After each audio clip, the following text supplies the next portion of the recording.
Global news network को subscribe करें और घंटी का बटन दबाएं ताकि हमारी वीडियो आप तक पहुंचे सबसे पहले।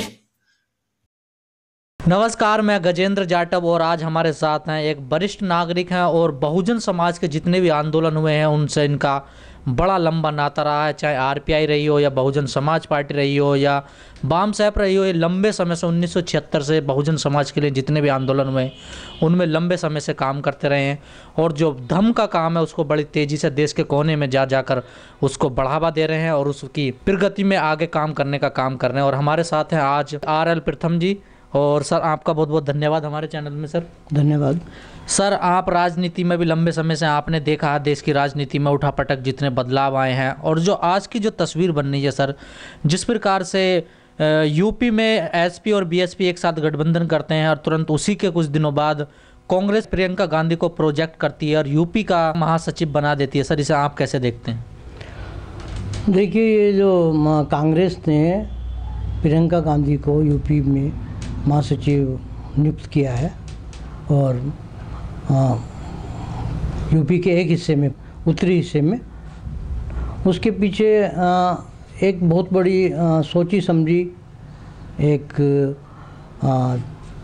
चाल कह सकते हैं इसको हम, क्योंकि भारत एक ऐसा देश है जहाँ पर जो बहुजनों का आंदोलन है वो ऊपर उठे, ये लोगों को हजम नहीं होता है। और अभी जैसे मायावती और अखिलेश का जो बीएसपी और समाजवादी पार्टी का जो गठबंधन हुआ, उससे ये स्पष्ट हो चुका था कि जो प्रेजेंट गवर्नमेंट है बीजेपी की, इसका अल्टरनेटिव ये गठबंधन सिर्फ यूपी में न रहकर पूरी इंडिया में इसका दबदबा होगा गठबंधन का। लेकिन जो आपको मैं याद दिलाना चाहता हूँ, जैसा कि मान्यवर काशीराम जी कहा करते थे कि कांग्रेस ए टीम में, बीजेपी बी टीम में, और जब तक हम इन दोनों को घाराशाही नहीं कर सकते तब तक हम सत्ता से वंचित ही रहेंगे। और इसलिए मान्यवर काशीराम जी ने अलग से अपना ये बहुजन आंदोलन स्टार्ट किया था। ये बहुजन आंदोलन था, ये बाद में तो बहुजन समाज पार्टी बना।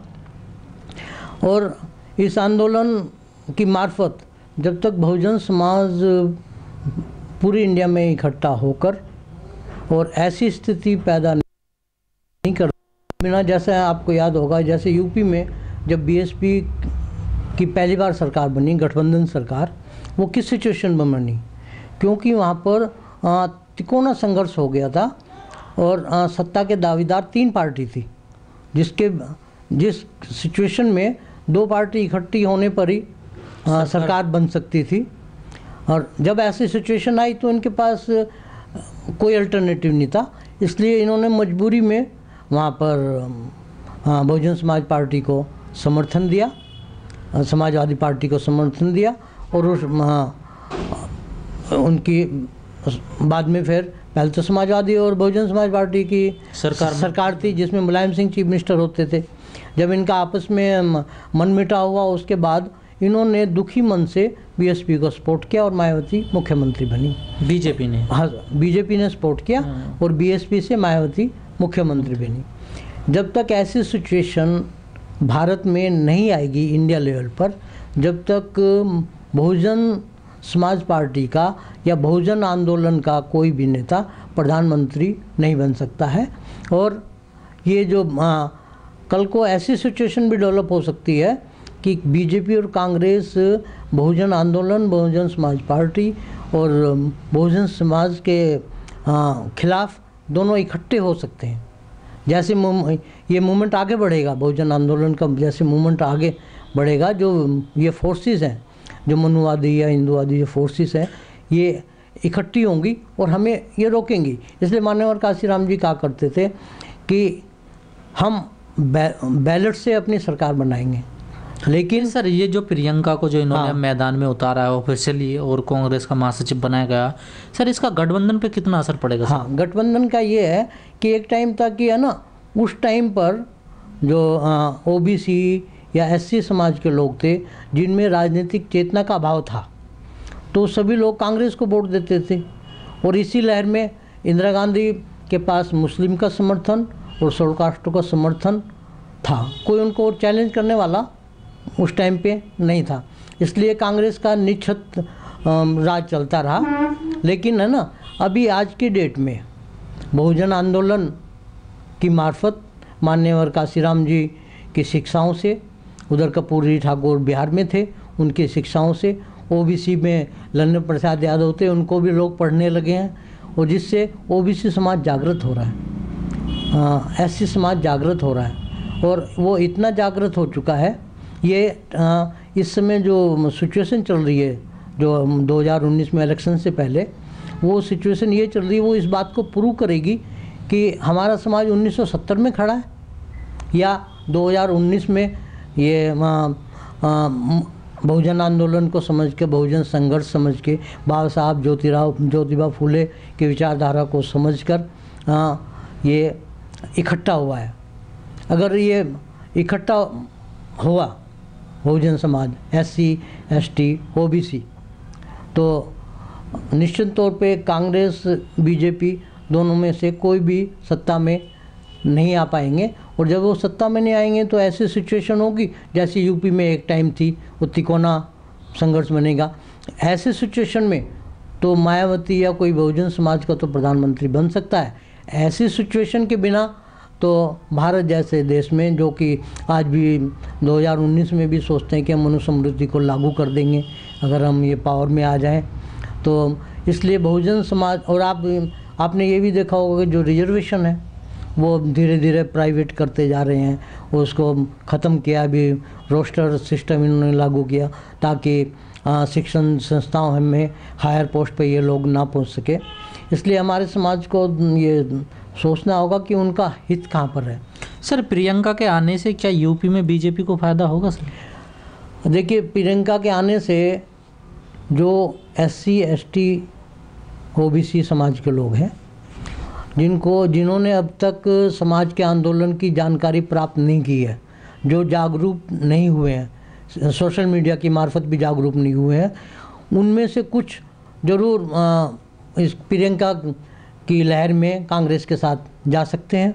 इसी टाइप से 2014 के बाद जितना मुस्लिम के साथ यहाँ पर अत्याचार हुआ, जितना शेड्यूल कास्टों के साथ अत्याचार हुआ, डेली अखबारों की रिपोर्ट भरी हुई है, और जो संस्थाएं हैं, सीबीआई हुआ, इलेक्शन कमीशन हुआ, कोर्ट हुआ, ये सब सत्तारूढ़ पार्टी से इन्होंने समझौता कर लिया, क्योंकि है ना, ये भी उनकी विचारधारा, सुप्रीम कोर्ट में ब्राह्मणवाद का पूरा कब्जा है, और कब्जा होने की मार्ग में जो वहाँ से जजमेंट आ रहे हैं वो एंटी शेड्यूल कास्ट आ रहे हैं, एंटी बहुजन समाज आ रहे हैं, एंटी ओबीसी आ रहे हैं। तो इस बात को देखते हुए कुछ मुस्लिम भी, सिर्फ वो मुस्लिम जो कि जागरूक नहीं है, नहीं वो सर, ये माना जा रहा है कि मुस्लिमों का एक बड़ा जो तबका है वो प्रियंका के आने से कांग्रेस को वोट करेगा।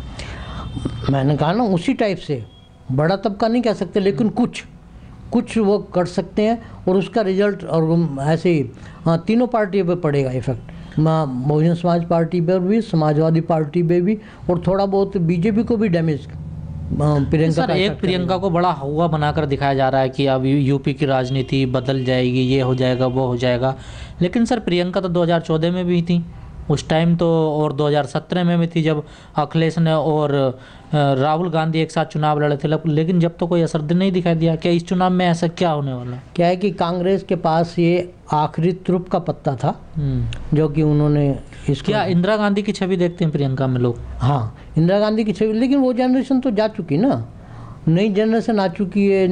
नई जनरेशन पूरे समाज के संघर्ष से अवगत है, अपने अधिकारों के प्रति सचेत है, इसलिए मुझे नहीं लगता कि कुछ ज़्यादा फर्क पड़ेगा।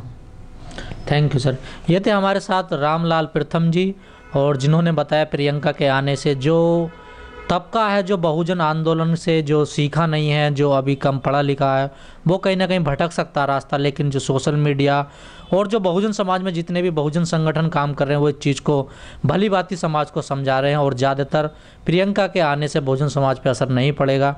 लेकिन जिस प्रकार से कांग्रेस ने जो अपना आखिरी तीर कमान से निकाला। हर कहते हैं कि जो प्रियंका है उनमें इंदिरा गांधी की कहीं ना कहीं छवि दिखाई देती है, जिससे यूपी का समीकरण बिगड़ सके। और जिस प्रकार से एसपी और बीएसपी का गठबंधन हुआ, उसके काट करने के लिए कांग्रेस ने प्रियंका गांधी को यूपी में उतारा है। लेकिन कहीं ना कहीं एक तरफ अखिलेश और बीएसपी सुप्रीमो मायावती को अपनी दुश्मनी नहीं बताते राहुल गांधी, लेकिन कहीं ना कहीं वो जिस प्रकार से मान्यवर काशीराम जी कहते थे कि एक सांपनाथ है एक नागनाथ है, ये दोनों पे बहुजन समाज को विश्वास नहीं करना चाहिए। और बहन कुमारी मायावती भी बार बार अपनी प्रेस कॉन्फ्रेंस में कहती रही हैं, ये दोनों ही एक थाली के चट्टे बट्टे हैं। कैमरामैन पवन के साथ मैं Gajendra Jatav, Delhi. Global news network को सब्सक्राइब करें और घंटी का बटन दबाएं ताकि हमारी वीडियो आप तक पहुंचे सबसे पहले।